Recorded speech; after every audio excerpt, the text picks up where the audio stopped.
Hello there and a very warm welcome to another edition of Channels Beam. I'm Victor Matthias.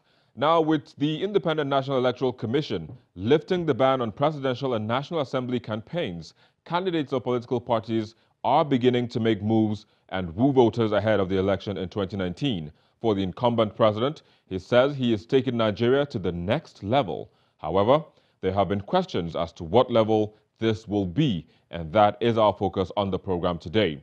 But before we begin, let's take a break and look at the trending topics in the past week.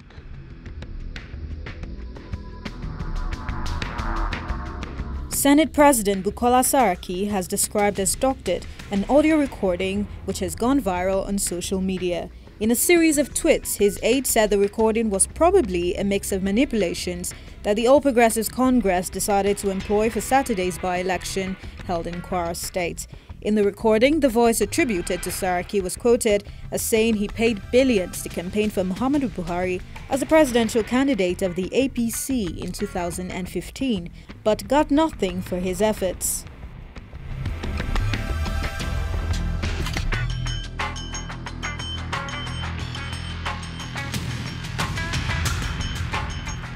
Despite wrongfully denying the Super Eagles of Nigeria 2 goals, they drew 1-1 with host South Africa in Johannesburg to qualify for the 2019 Africa Cup of Nations, billed for Cameroon in June.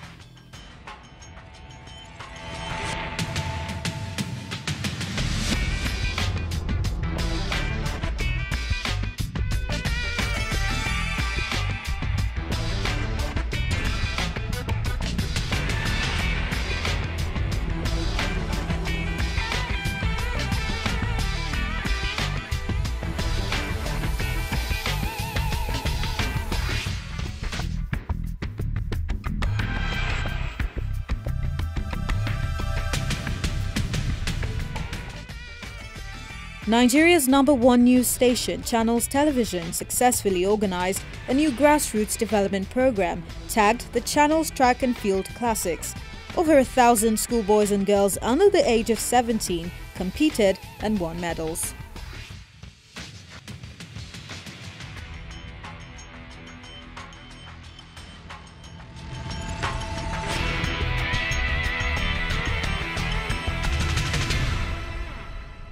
Well, there you go. Those were the trends in the past week. But joining us now to look at the topic of the day via Google Plus Hangout, we have Ife Adebayo. He joins us from Nigeria's Federal Capital Territory, Abuja. Ife, it's a pleasure to have you on the program. My pleasure to be here. Thank you. Also joining us from Calabar is Philip Obin. Philip, it's a pleasure as well to have you on the program. Thank you once again, Victor. And Olumuyiwa Amao, who joins us from Dunedin in New Zealand. Thanks as well for joining us on the program. Always my pleasure. Of course. So let's get you to kickstart this conversation for us. I mean, we've all seen this document that was launched by the president yesterday, talking about Nigeria, taking Nigeria to the next level. But first of all, let's begin with where we are at the moment. Well, as a Nigerian, I feel a little bit embarrassed that the APC-led government even thought of the next level as a campaign slogan. I think it's a direct insult to our collective intelligence for a party that campaigned 4 years ago on the basis of change to begin to talk of the next level when we had not left go away in 2015. Having campaigned on 3 major plans on security, on economy, and on infrastructure, you would think that we should be talking of the next level of all these 3 factors combined. But what we have seen over the last 3.5 going to 4 years is almost a status quo. And it's embarrassing that in 2018, Nigerians are still grappling with less than 5,000 megawatts of electricity. Yeah, but 4 years after this coming into power, people still don't have jobs. As a matter of fact, more jobs have been lost. Whereas the few jobs they were created do not commensurate with those that have been lost. I mean, it's still unfortunate. So Lumiwa, let me just come in a bit. I mean, a lot of people might disagree with you, of course. So let me just bring in do you agree or do you disagree with, I mean, some of the comments that he's made? He's saying that, First of all, we haven't even moved from the status quo when this government took off 3.5 years ago, let alone talking about the next level. So I disagree totally. Obviously, the beauty of performance is that it cannot be wishing, just because someone thinks, someone wishes that it didn't happen. So my good friend spoke about security. When we took over this government in 2016, people could not even do basic things in Abuja, in Lagos, as going to church without being scanned. People could not do basic things as going to mosque without being scanned.